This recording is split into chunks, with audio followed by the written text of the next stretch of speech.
Bismillahirrahmanirrahim. Assalamualaikum warahmatullahi wabarakatuh.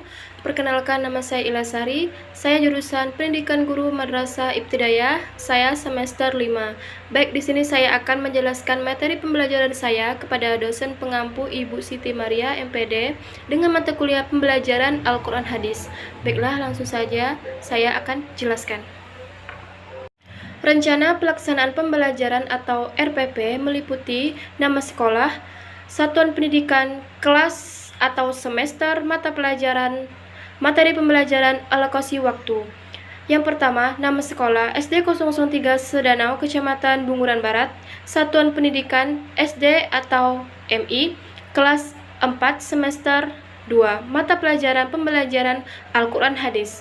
Materi pembelajaran perilaku jujur, alokasi waktu 2 kali 30 menit.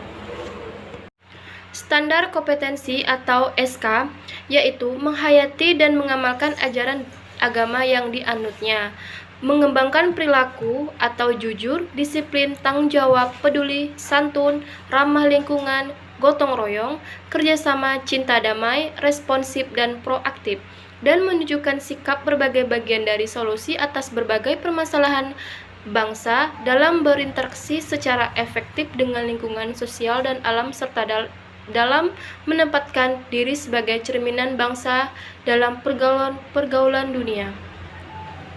Yang kedua, memahami, menerapkan, dan menganalisis pengetahuan faktual, konseptual, prosedural dalam ilmu pengetahuan, teknologi, seni, budaya, dan humaniora dengan wawasan kemanusiaan, kebangsaan, kenegaraan, dan peradaban terkait fenomena dan kejadian, serta menerapkan pengetahuan prosedural pada bidang kajian yang spesifik sesuai dengan bakat dan minatnya untuk memecahkan masalah. Yang ketiga, mengolah, menalar, dan menyaji dalam ranah konkret dan ranah abstrak terkait dengan pengembangan dari yang dipelajarinya di sekolah secara mandiri dan mampu menggunakan metode sesuai kaidah keilmuan. Selanjutnya, kompetensi dasar atau KD. Yang pertama, menghargai perilaku dalam kehidupan sehari-hari sebagai implementasi dari pemahaman dan hadis terkait. Yang kedua, memahami serta hadis terkait tentang perilaku jujur dalam kehidupan sehari-hari. Yang ketiga, menyajikan contoh perilaku jujur dalam kehidupan sehari-hari sebagai implementasi diri. Selanjutnya ada indikator. Yang pertama, menjelaskan pengertian jujur. Yang kedua, menyebutkan contoh-contoh perilaku jujur. Yang ketiga, menjelaskan manfaat perilaku jujur dalam kehidupan sehari-hari. Dan keempat, mengaitkan serta hadis terkait tentang perilaku jujur dalam kehidupan sehari-hari. Yang kelima, menganalisa sikap jujur dengan benar.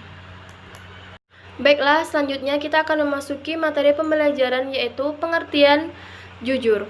Dalam bahasa Arab, kata jujur sama maknanya dengan kata nyata, benar atau berkata benar. Lawan kata ini adalah dusta atau dalam bahasa Arab secara istilah jujur atau bermakna, yang meliputi yang pertama, kesesuaian antara ucapan dan perbuatan. Yang kedua, kesesuaian antara informasi dan kenyataan. Yang ketiga, ketegasan dan kemantapan hati. Dan keempat, sesuatu yang baik yang tidak dicampuri dengan kedustaan. Dalam bahasa Indonesia, jujur merupakan kata dasar dari kejujuran menurut jenis katanya. Jujur merupakan kata sifat, sedangkan kejujuran merupakan kata benda. Selanjutnya ada langkah-langkah pembelajaran.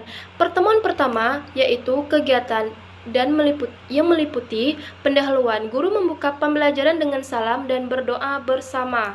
Guru memulai pembelajaran dengan membaca Al-Quran, surah atau ayat pilihan.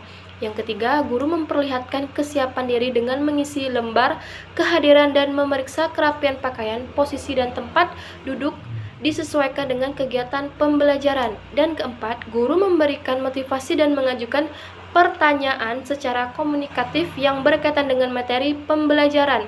Dan yang keempat, guru menyampaikan kompetensi inti, kompetensi dasar, dan tujuan yang akan dicapai. Dan yang kelima, guru membagi peserta didik dalam beberapa kelompok. Waktunya ini selama 10 menit. Selanjutnya yaitu kegiatan inti meliputi mengamati, menanya, dan eksperimen eksplorasi, asosiasi, komunikasi. Selanjutnya ada kegiatan inti yaitu mengamati. Guru menyajikan tayangan atau video Syamil dan Dodo yang terkait dengan kejujuran. Yang kedua, peserta didik mengamati dengan baik tayangan video Syamil dan Dodo yang terkait dengan kejujuran. Yang ketiga, guru menyajikan dalil nakli tentang jujur yang terdapat dalam surah Al-Imran ayat 3, 7, 7 dan hadis terkait. Dan keempat, peserta didik membaca dan mengamati dalil nakli yang terdapat pada surah Al-Imran ayat 3, 7, 7 dan hadis terkait. Selanjutnya, menanya. Guru memberikan kesempatan peserta didik untuk mengajukan pertanyaan mengenai sikap jujur.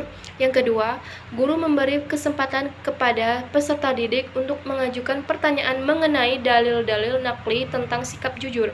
Yang ketiga, guru memberikan kesempatan kepada peserta didik menyampaikan pendapat atau menjawab pertanyaan yang disampaikan oleh guru didik lain. Yang keempat, peserta didik mengajukan pertanyaan sebanyak-banyaknya tentang sikap jujur dan dalil-dalil naklilnya. Selanjutnya, ada eksperimen dan ekspor.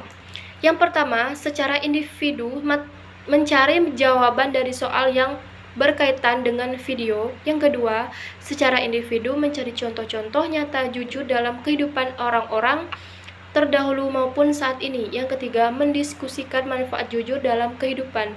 Waktu selama 90 menit. Selanjutnya ada asosiasi. Menganalisis hubungan dari contoh-contoh nyata pelaksanaan jujur, santun, dan malu dalam kehidupan orang-orang terdahulu maupun saat ini dengan dampak positif yang ditimbulkan.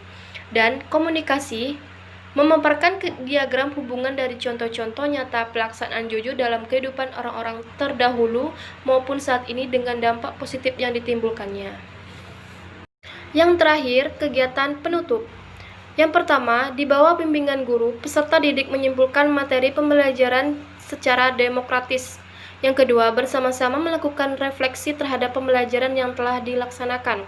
Yang ketiga, guru memberikan reward kepada siswa dengan presentasi terbaik, yakni yang keempat, guru menjelaskan materi yang akan dipelajari pada pertemuan berikutnya dan menyampaikan tugas sendiri berstruktur. Yang kelima, bersama-sama menutup pelajaran dengan berdoa dan mengucapkan hamdalah. Ini selama waktu 20 menit. Baiklah, itu saja yang dapat saya sampaikan. Saya mohon maaf jika ada kata salah atau kurang. Saya akhiri dengan wabillahi taufik wal hidayah. Wassalamualaikum warahmatullahi wabarakatuh.